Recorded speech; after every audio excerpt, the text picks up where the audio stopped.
Hari ini saya akan menceritakan tentang kisah hidup Akhenaten. Siapa sih Akhenaten ini? Jadi, Akhenaten ini adalah Fir'aun pada dinasti ke-18 Mesir yang sangat dikenal sebagai seorang Fir'aun yang sangat revolusioner, sekaligus paling kontroversial dalam sejarah Mesir. Dia dianggap sebagai Fir'aun paling sesat.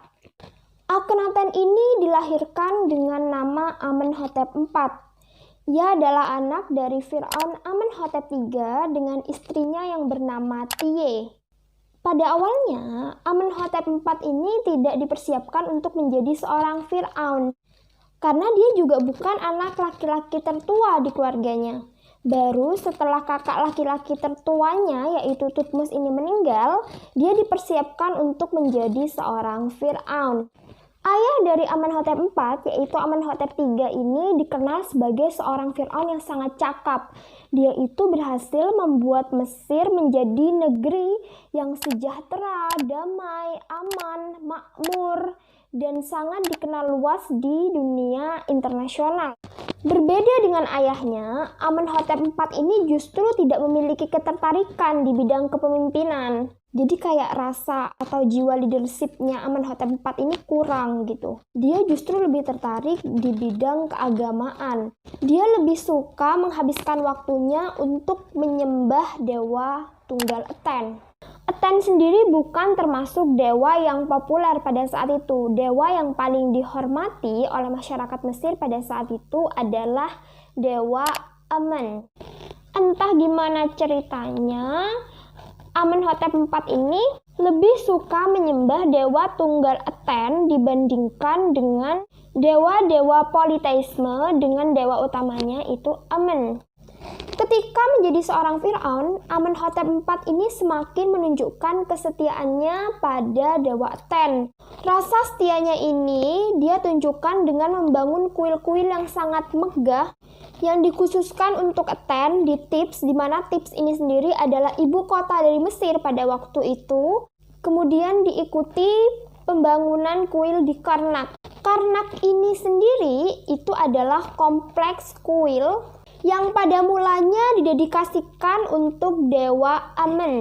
Tapi kemudian oleh Amenhotep IV ini dialihfungsikan menjadi kompleks kuilnya Aten. Apa yang dilakukan sama Amenhotep IV ini pasti menyinggung para ketua agama dan juga rakyat Mesir. Karena mayoritas rakyat Mesir pada saat itu menyembah dewa Amen-Ra. Tapi bagaimanapun yang memerintahkan ini adalah seorang Fir'aun. Ketika seorang Fir'aun mengatakan detik itu juga, maka detik itu juga pasti akan menjadi hukum bagi seluruh rakyatnya.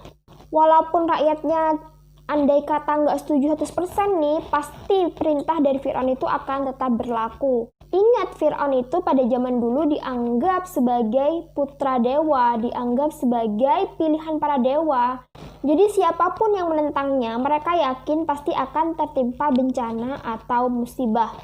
Tapi pada awal masa pemerintahannya ini bisa dibilang Amenhotep IV ini masih cukup toleran. Dia tidak pernah memaksakan rakyatnya untuk ikut agamanya. Walaupun kuil-kuil besarnya ini sudah dialihfungsikan menjadi kuil Aten, dia masih membolehkan rakyatnya untuk menyembah dewa lama mereka di kuil-kuil kecil.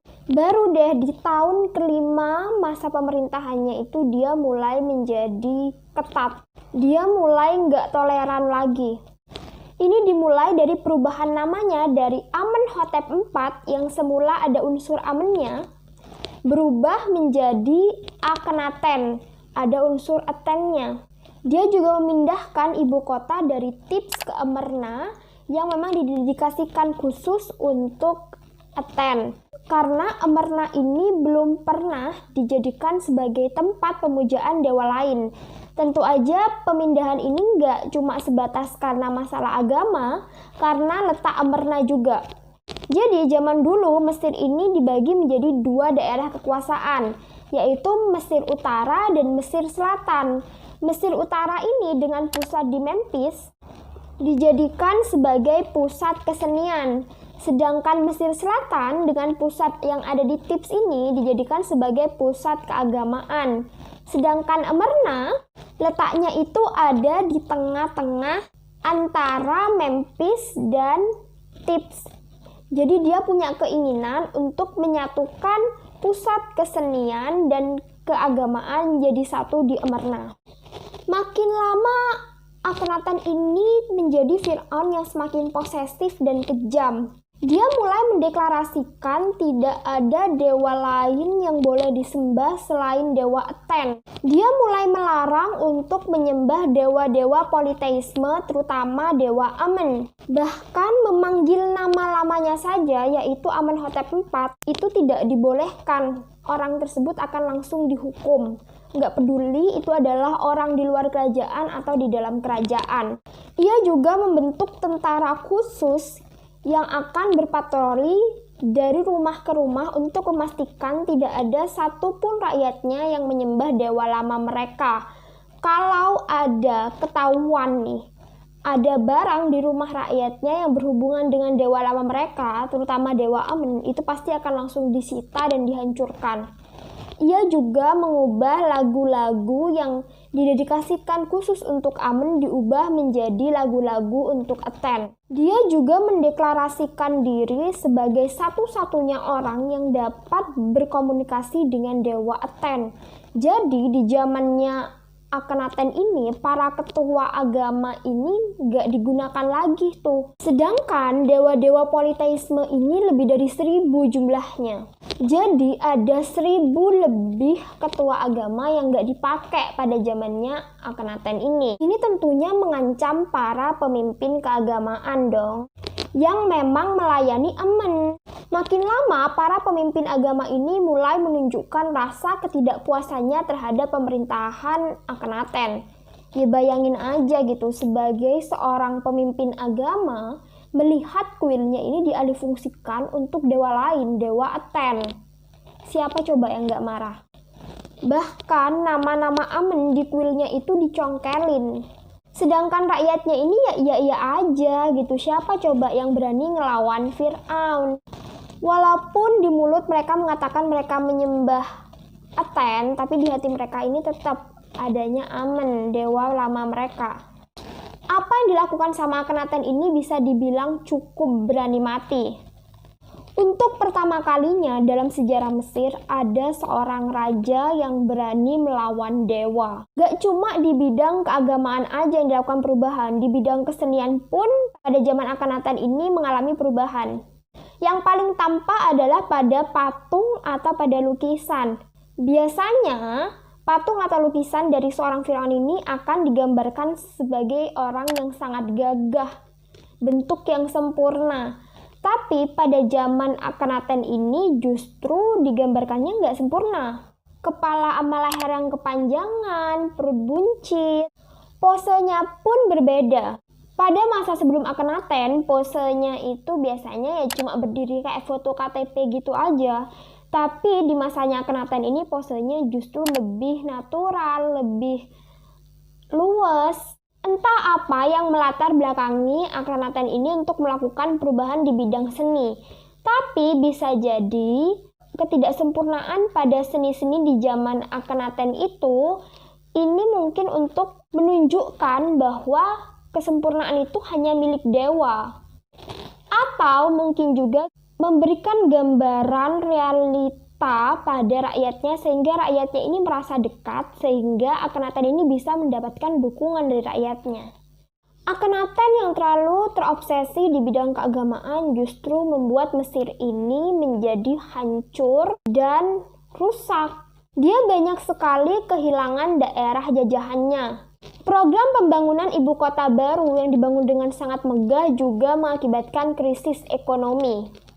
Terus di zamannya Akhenaten juga terjadi pemusatan kekuasaan. Jadi kekuasaannya ini dipusatkan sehingga ini memudahkan para abdi dalam atau kayak semacam menteri gitu melakukan korupsi. Di masanya Akhenaten ini korupsi terjadi secara besar-besaran. Yang paling parah dari masa pemerintahannya Akhenaten ini adalah banyaknya pemuda-pemudi yang meninggal di usia muda. Karena emang Akhenaten ini kan ngejar banget untuk pembangunan ibu kota baru nih. Jadi dia banyak memperkerjakan secara paksa para pemuda ini untuk membangun kota baru, dan akhirnya banyak yang mati di usia muda.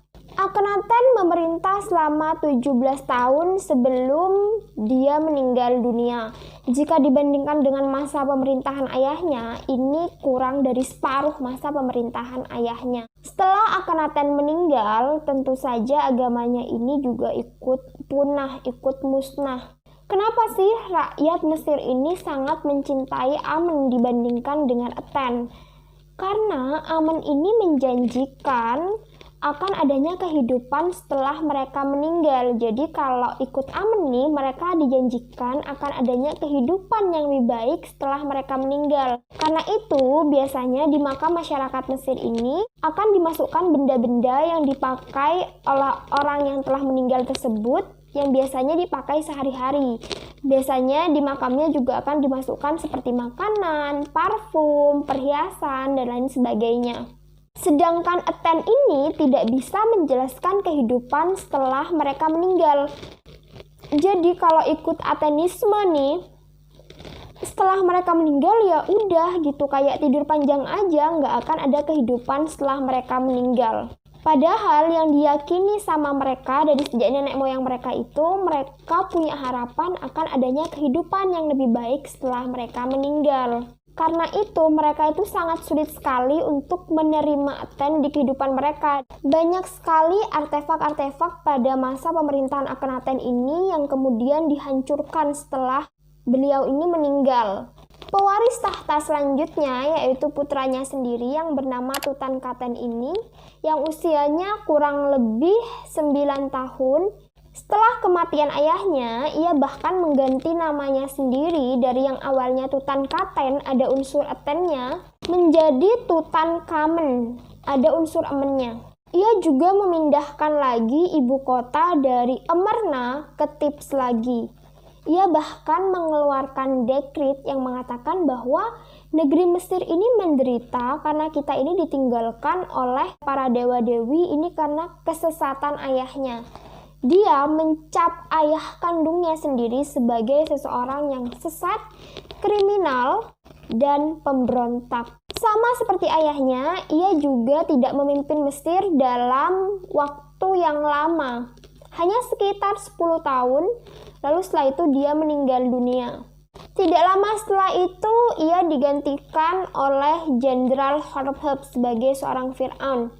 Jenderal Horemheb ini sendiri sebenarnya adalah jenderal militer dari masa pemerintahan Akhenaten sampai Tutankhamen. Ketika Jenderal Horemheb ini naik tahta, ini dianggap sebagai kudeta militer pertama yang pernah terjadi dalam sejarah Mesir.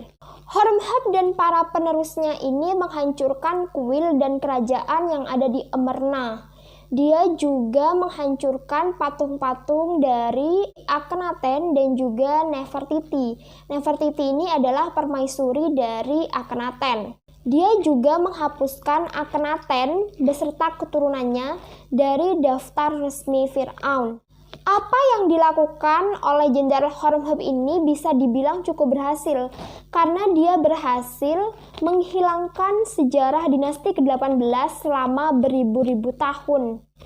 Tapi justru apa yang dilakukan oleh Horemheb ini sendiri justru malah menyelamatkan dinasti ke-18. Karena sejarahnya ini dihapus dari daftar resmi, malah ini menyelamatkan dari para perampok kuburan Fir'aun. Karena ini lolos dari para perampok kuburan Fir'aun, malah dinasti yang paling terkenal saat ini itu justru adalah dinasti ke-18. Karena catatan sejarahnya ini paling lengkap. Dan emang kebukti gitu, dinasti paling terkenal saat ini dari kerajaan Mesir itu ya dinasti ke-18. Dan Fir'aun paling terkenal itu ada dinasti ke-18, yaitu anak dari Akhenaten sendiri yang bernama Tutankhamen. Jadi apa nih pelajaran yang bisa kita petik? Pelajaran yang bisa kita ambil bahwa kekuasaan yang sangat absolut itu tidaklah selalu baik. Karena ketika kekuasaan itu menjadi sangat absolut, maka tidak akan ada orang yang mau menasehati kita karena ketakutan. Mereka terlalu takut untuk mengatakan bahwa gagasan yang baru diambil bukanlah gagasan yang bagus. Oke, segitu dulu ceritanya. Aku harap kalian menikmati ceritanya. Bye-bye.